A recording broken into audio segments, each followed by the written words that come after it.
Imagine watching a Formula One race. Cars scream down the track at over 300 kilometers per hour.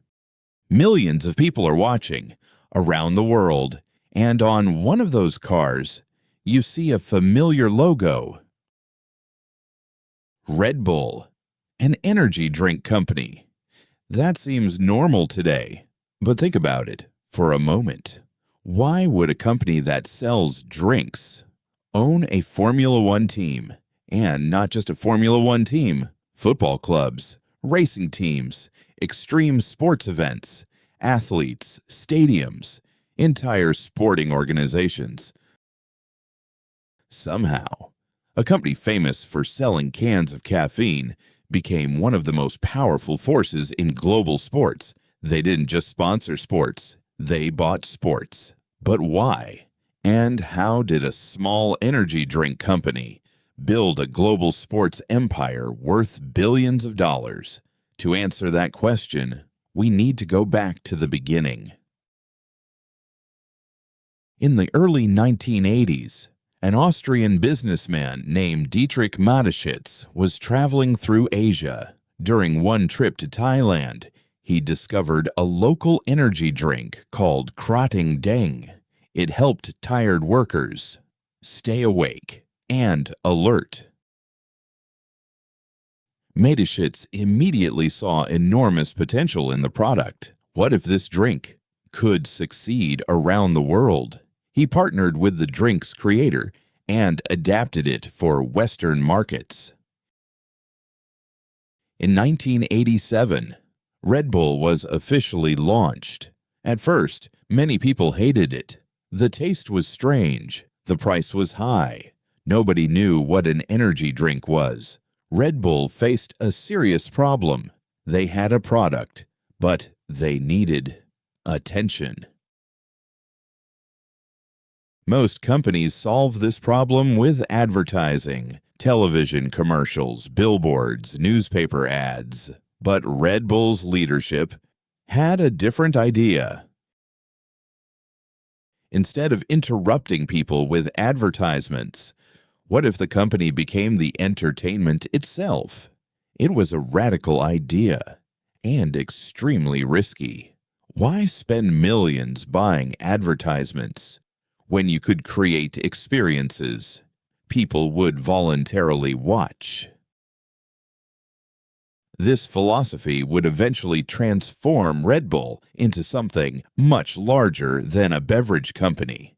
It would become a media company, a sports company, a lifestyle brand, and perhaps one of the most successful marketing machines ever created.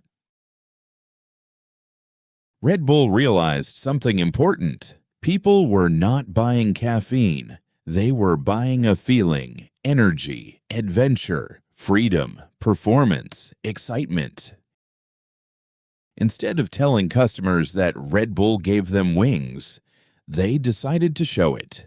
Soon, the company began supporting athletes in unusual sports: mountain biking, snowboarding, cliff diving, motocross, skydiving, activities that looked exciting on camera.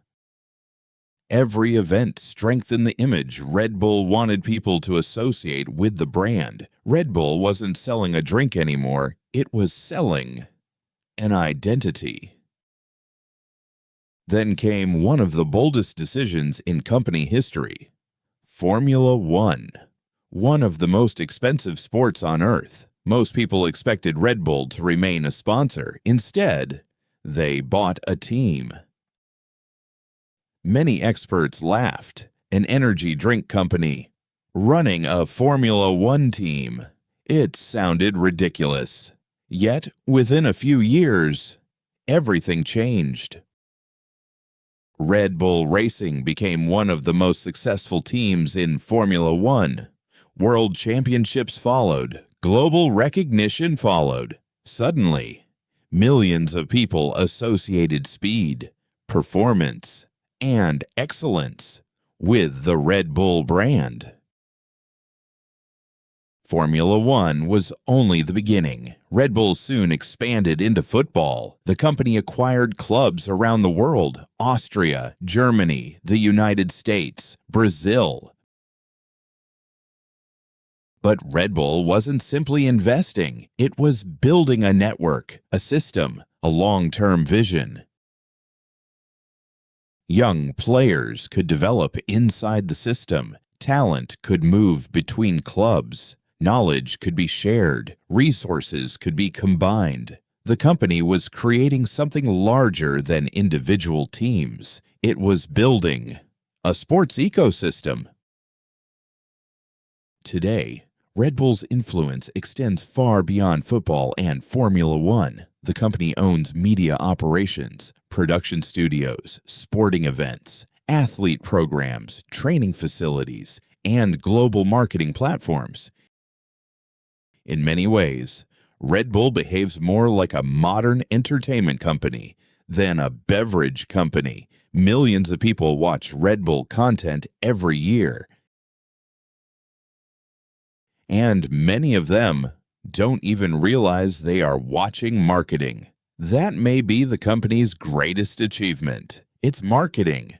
Rarely feels like marketing.